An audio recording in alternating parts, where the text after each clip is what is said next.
Vinyasa from the Omna Sanctuary, and you may recognize this place. 2 weeks later and we're back on the land.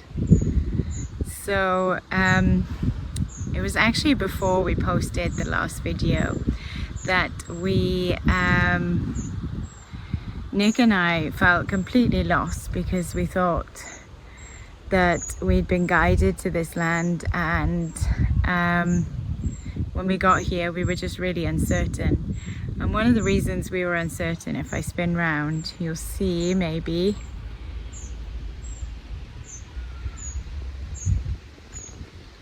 was that house there.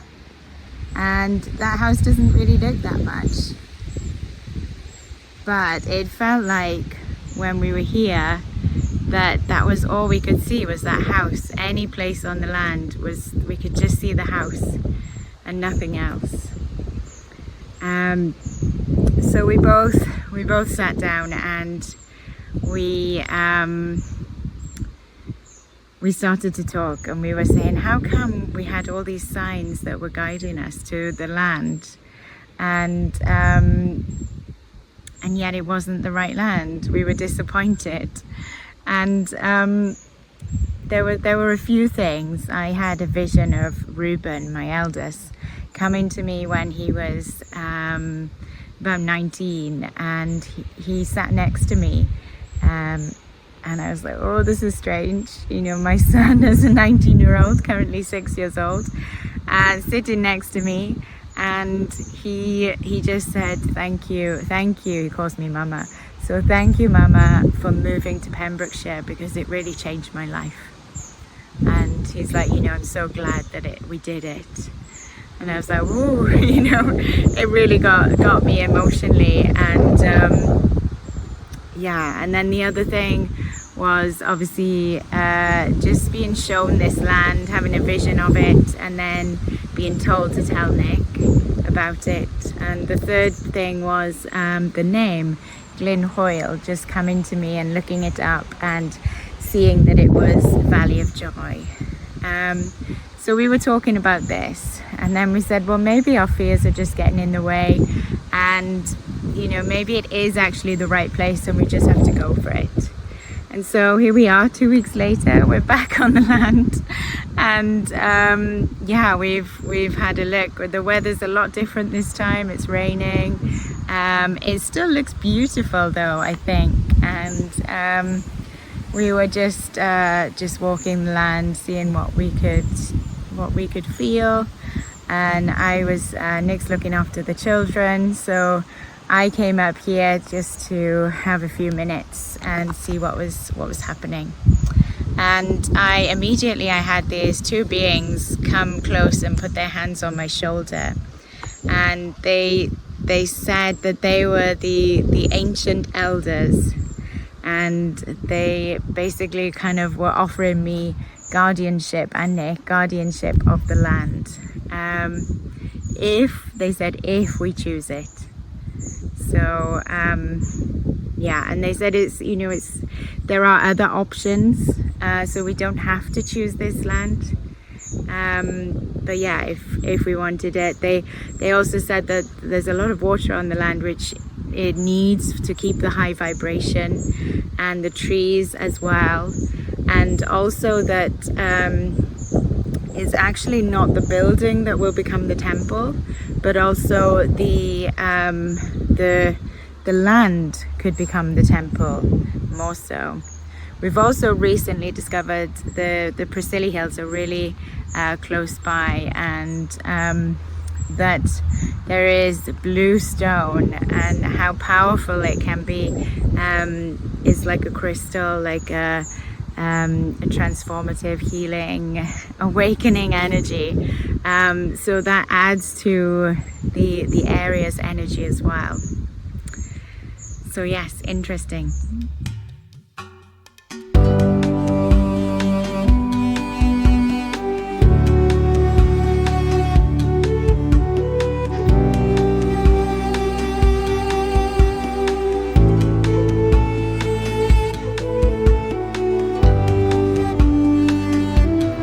Around, and we found this really large boulder. I think it probably pulled off the land by a farmer. There's plough marks, and I was talking to one of the locals, and this sort of blue-grey rock, and he said it was actually the famous blue stone. So we're just on the edge of the Preseli Preseli Hills, and apparently the rock is in areas all around here. So that was a lovely surprise, because it has mystical, fabulous attributes and properties. So this beautiful beast at the entranceway, absolutely vast, and I think there's a whole, under the brambles here, there's a whole lot of them. So I wonder if there was an older Stone Age stone apparatus here somewhere. I've got no idea. My imagination is running wild. So you just saw Nick and I on the land that we went back to visit after we posted the last video. Even before we'd posted that video, we kind of felt that we had to go back, and maybe fear had taken over. And then a lot of people's responses and comments were about not letting fear get in the way. So we did go back, and on the way, or after visiting the land, I really wanted to do a video, but I just couldn't bring myself to do it. And it was, I felt very fearful in many ways. I felt fearful about the land. I think I also, we after the land, we went to stay in like a local Airbnb, and it was on a small holding, and they had lots of animals, which I thought would be great for the children, but the animals weren't looked after very well. It smelt quite badly. It was very dirty, and the place we were staying at was quite dirty as well. So, and I'm really not good with that kind of thing.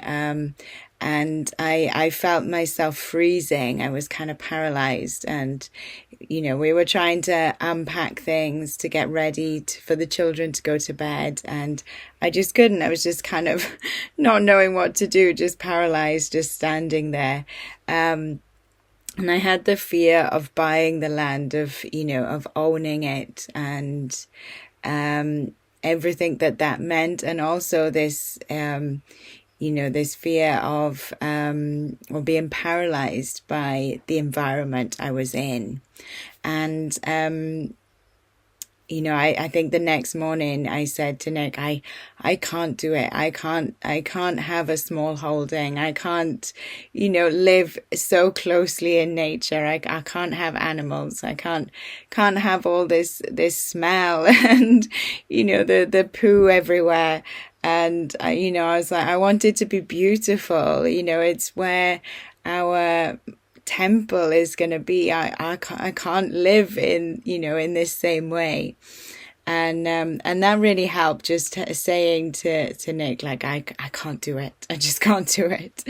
And then we'd actually booked to go and visit or do a tour of 3 small holdings, and they were doing the One Planet development in Wales, and they were near Carmarthen, and they've been doing it for many, many years.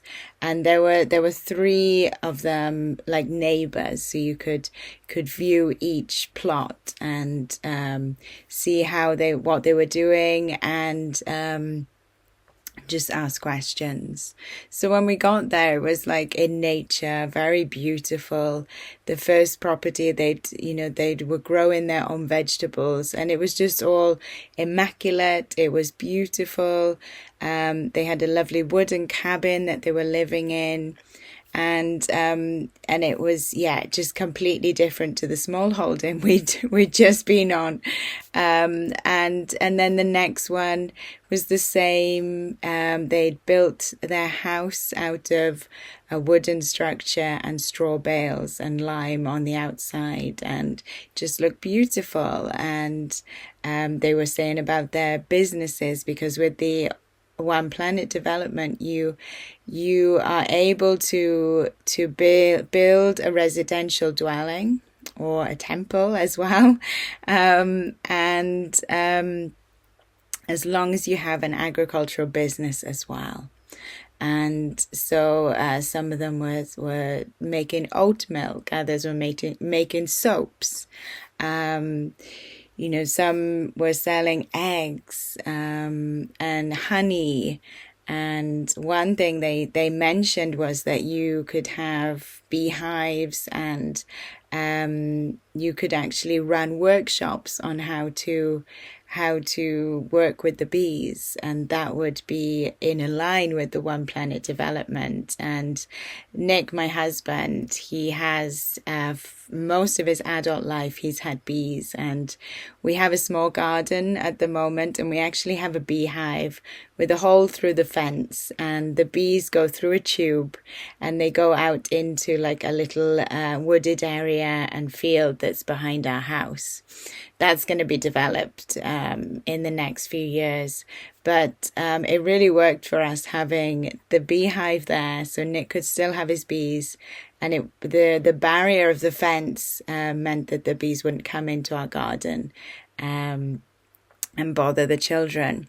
So one of Nick's dreams is to have lots and lots of beehives, and he also wants to sell the beehives to people who want to have their own bees as well. And that's something that he would be able to do in the One Planet development, and it would be an agricultural business or land-based business. So that was really exciting he would be able to do that.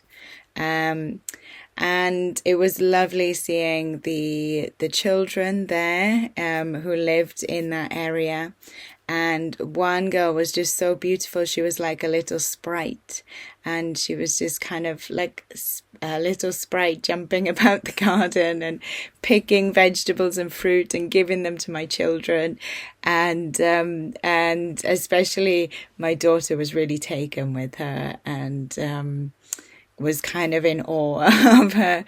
But there was just this real sense of a connection with nature. And she told us that she'd helped to build her house that she lived in.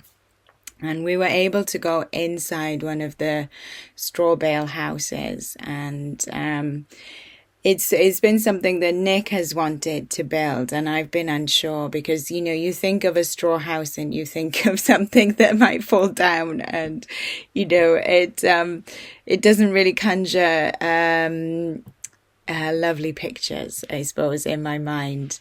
So we went into this building, which looked like a normal building, and as soon as we walked in, I was just kind of filled with emotion, and it was almost like my eyes had gone blurry and I couldn't really see, but I was just sensing it, and it was just so beautiful, and the smell was so amazing, and it just felt so grounded and so homely and so connected with nature and just so safe. And I was taken aback. I think Nick said to me, "Have a seat," and I don't think he realized what I was going through, but I was like, "Yes, I need to sit down because I can't see, and I'm just filled with emotion." And it was beautiful, and it wasn't that the house was even that immaculate. It was just the sense of it and the way it was, and yeah, it just really got me, which I was surprised about. So now I'm really up for the straw baled wooden structure building with lime, yeah. So I'm kind of more in that vibe now. So Yeah, so when we left there, we were really tired after walking around these three small holdings, but inspired as well, and wondering, should we make an offer on the land that we've visited now? And um, I think after the whole weekend of the fear and feeling paralyzed, and then seeing how beautiful these one planet developments were. Um, it was I just said to Nick on the way home, I don't feel like I can make a video because I don't know what to say. I'm just kind of really tired and just, not sure, confused, and kind of like overwhelmed as well with everything. Um so the next day we had just a day at home, and I could still feel the fear and the tiredness, and I was kind of I had to have a sleep. I was just not really able to function. I could really feel everything being processed in my body. My mind felt quite clear, and my mind knew what I wanted to do, but my body was just having a hard time with it all. And I did some Psyche, which is changing subconscious beliefs. Is a technique that I use in the Bliss Experience and Awaken Your Channel as well. And it just creates transformation. So I did some of that, and then I felt better, and I was able to kind of come back to myself. And then the next morning, Nick kind of went off, and I was with the children, and he was walking the dog, and then he came back and he said, I've made an offer on the land. So, and I was like, oh, okay, great. And so, yeah, so we made an offer, and we've also had an offer which we've accepted on our house as well. So we're in the position to move now. And that's actually really going quite quickly. We're being asked now what our completion date is to move out of our house. So everything's moving really quickly now, and it's kind of like, oh my gosh, I've got to pack up the house, and we're actually leaving. We're leaving our home and our area, and the kids are leaving their schools. And it's kind of tied in quite well because we're 3 weeks away from the summer holidays. So it feels nice that we'll be able to have that time where we can make the transition in summer and just kind of enjoy it, and also give the children a bit of space from school, and just see where we are come September. But so yes, we've put in an offer on the land that you saw earlier, and we were expecting to hear back quite soon, but we didn't. And then the next day, I said to Nick, we really should phone up and see what's happening. Maybe they've not been able to get in contact with the owners, or something else has happened. So we phoned up, and apparently there's someone else who's interested in the land, and they have also offered the same price that we've offered as well. So the owner is deciding whether which one to go to, whether to offer it to us or the other people. The price is the same, but I think we have told them that we want to create a one planet development on the land. We've also told them that we really want to look after the land, because there's an ancient woodland there, and we want to keep it as close to nature as we can, and as close to it is now as we can. But they do know that eventually we will be building a residential building there. So that I think that's quite a big thing for them to take on. The other people might just want to put their sheep on the land, or to put their horse on the land. They also might be cash buyers, where you have to wait for the sale of our house, and then we can we can transfer the money. So it's a bit, we're still waiting now, and it's we've had, so what we offered on Monday, it's now Wednesday, and we're still waiting. So it's we're in a little bit in limbo and just kind of surrendering to it that, you know, what will be will be. And if we don't get this land, then there will be other land that comes forth. At the moment, there's very little on the market. So yes, and we also need to find somewhere to rent in the area so that we can actually move out of our house as well. So it's all coming to a head, and yeah, we're just waiting to see, is this land our land, or is there another piece of land that is better, that is for us? So yes, we're waiting to see what happens, and yeah, we'll keep you updated. Until next time, bye.